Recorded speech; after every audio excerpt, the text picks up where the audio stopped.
I'm Lindsay Gustin. Welcome to the show.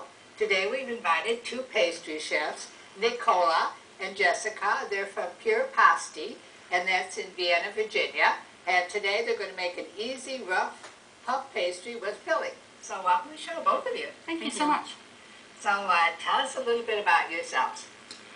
Well, I started at Pure Pasti a couple of days before it opened 2 years ago. Michael Burgess, the owner, came from England and had seen that they had made a revival back in Britain and thought he would bring the pasty to Virginia. Oh, fantastic. And how about you, Jessica? I actually started about 3 weeks into opening. I was looking for a job at culinary school, so stumbled upon that place, just, pulled up on Craigslist, and actually took over about 6 months in as a chef, as a chef for the fillings. So I've been a year and a half now. Oh, fantastic. So how's it going there? It is going very well. Good. We have expanded so much that we may well have to look for another premises. Yes, Oh, very fantastic. soon. So what are you making today?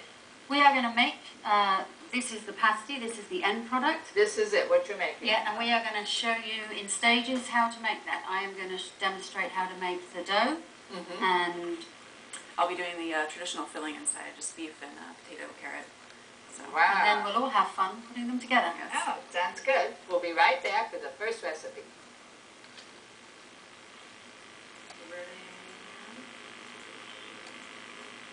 We're here with our pastry chef, Nicola, and she's going to start out by making us the dough, right?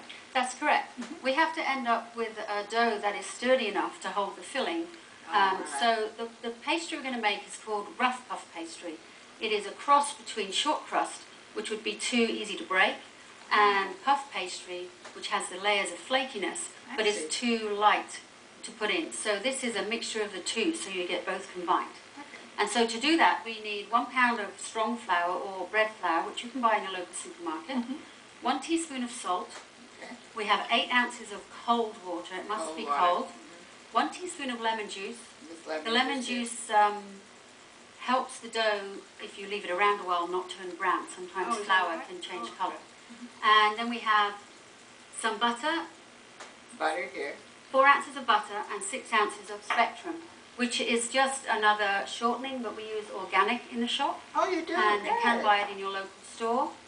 And we chill that down and grate it, and then freeze it, because that has to be cold. Oh, all right. 2 of the important ingredients that aren't here on the table are air and cold. Oh, And the way we import the air helps the flakiness. yeah. So one way to get the air in is to sieve in the flour. I see. So you have to sift it. Sift it through, yes. And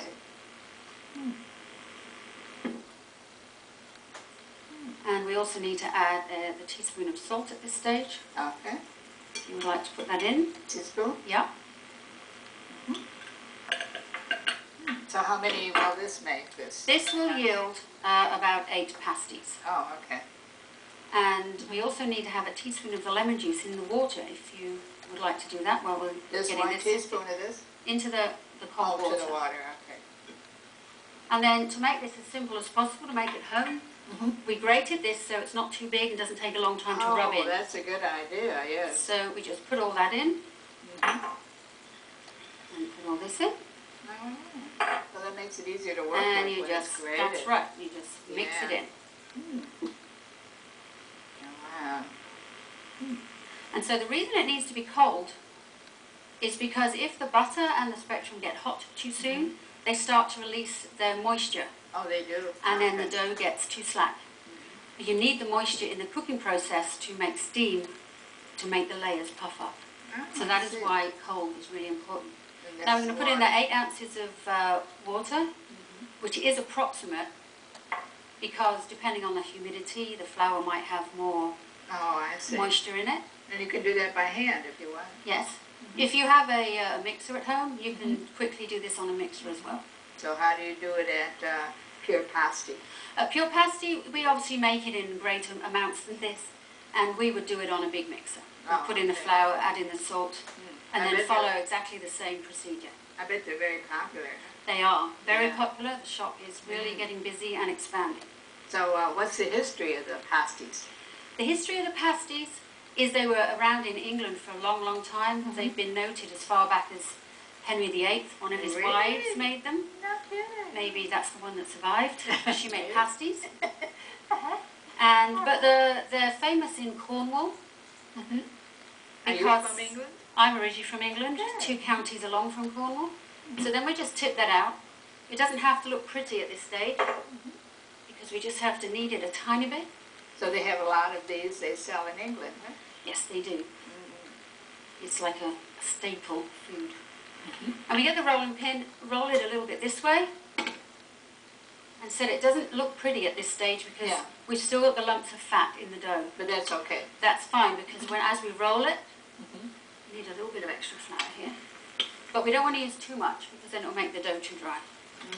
So we roll it at about 12 inches by 6. It doesn't have to be a perfect rectangle. And then we're going to do what you call folding the dough. And as Jessica suggested, it's like folding a letter. Ah, You fold it up this way, and you have to seal in the ends because this is another way to incorporate the air, I which see. makes it right. And then you just oh yeah. Oh, fold it that's over like that. And at easy this to stage, do, right? no one should worry if it looks like that. Because Okay. when you roll it, you let it rest for half an hour, and then you roll it again, and fold it again, and then you rest it for another half an hour to do exactly the same. Not in the refrigerator. In the refrigerator. So refrigerator. you wrap it in cling wrap and put it in the refrigerator to keep it cold. Keep it cold. Now, do you know why we have to rest it? Shall I tell you? Yes. Because gluten is like, if you imagine like a muscle in your body. Yes. When you're out working hard, your muscles get tight. And so does the gluten. So if you roll it when it's tight, you'll see it contracting. So that if you rolled it too soon, it will all contract in. So we let it rest to let the muscles relax, like to let the gluten relax. So it's all soft. Okay, yeah. So we would wrap that And you have one here that you, and put that in the fridge. Yes, we you have one made there. this earlier, Made right? that one earlier, Oh yeah, looks So- nice, yeah. so that I can This is show a you. finished product. huh? That's a finished product, and I Ah. can show you how we would roll it out for the pasty. You can see after the third one, Yes, it's a lot neater. it is. We still have some lumps of the fat in it, but that doesn't matter because that helps the flakiness, as Oh, long okay. as most of it's put in. So we've got a bit of a mess in there. So that'll be like a thick dough.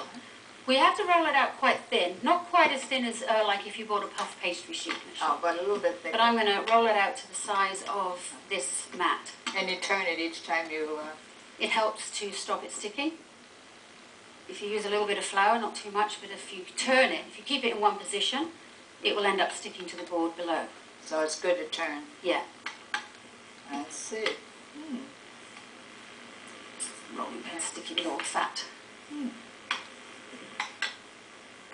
yeah. That is nice. So we would roll that out to as big as the mat, and we would use, we have a 6-inch cutter, but at home you could use a plate, Oh, and you alright. would cut around a plate, so you need to get it about 6 inches. Okay. So you roll this out to be big enough to cut 6 of these, and then that is what you would do. We have some in the fridge that are finished. Okay. If we want to have a look at those. Okay, I'll see if I can get those out for you. Is this the one you mean Yes, here? that's the ones on the tray.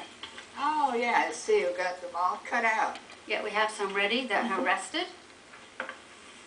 And so you cut them at about that thickness, not too thick, Oh yeah, I see. to about 6 inches. Looks And good, then yeah. you put them in the fridge to rest while you make your filling. Okay, we'll right back and we'll make the filling.